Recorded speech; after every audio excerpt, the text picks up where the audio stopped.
Yas mərasimləri ilə bağlı qərar bütün ölkədə tətbiq olunacaqmı? Bir xəbəri diqqətinizə çatdıracağıq. Daha doğrusu bir açıqlamanı. Bugün 13 yanvar tarixdir.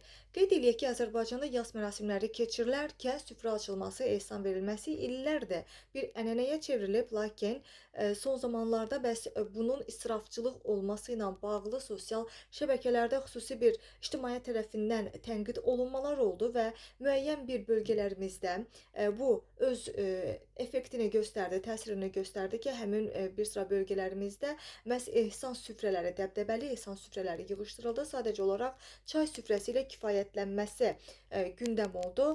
Məhz bu məsələ ilə bağlı No Comment-ə danışan ilahiyyatçı Ağa Hacıbəyli bildirib ki, Azərbaycanda yas mərasimləri ilə bağlı son illər aparılan təbliğatın müsbət nəticələri tədricən özünü göstərməyə başlayır. Müxtəlif rayon və bölgələrdə bu mərasimlərin daha sərgəli, mədəni və israfdan uzaq keçirilməsi ilə bağlı xoş xəbərləri eşidirik. Qeyd olunur ki, bu məsələnin tam şəkildə həlli yalnız qanunlarla mümkün deyil.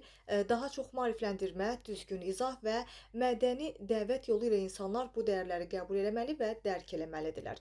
Qanun vacib olsa da insan onu anlayaraq qəbul etdikdə daha düzgün tətbiq edilir, deyir. İlahiyyatçımız eyni zamanda diqqətə çatdırılır ki, israf problemi təkcə yas mərasimləri ilə məhdudlaşmır. Eyni zamanda toy məclislərində də baş verən israf çox zaman yas mərasimlərində edilən qat-qat onlardan artıq olur. Əgər məqsəd doğrudan da israfın qarşısını almaqdırsa, bu məsələyə kompleks şəkildə yanaşmaq daha doğru olar və din xadimlərinin də bu mövzuya düzgün mövqe ortaya qoymasının vacibliyi vurğulanır. Bildirilir ki, Peyğəmbərimizin məhz dövründə yas mərasimləri sadə formada 3 gün ərzində keçirilir. Əsas diqqət isə yas sahibinə dəstək məqsədi daşıyırdı.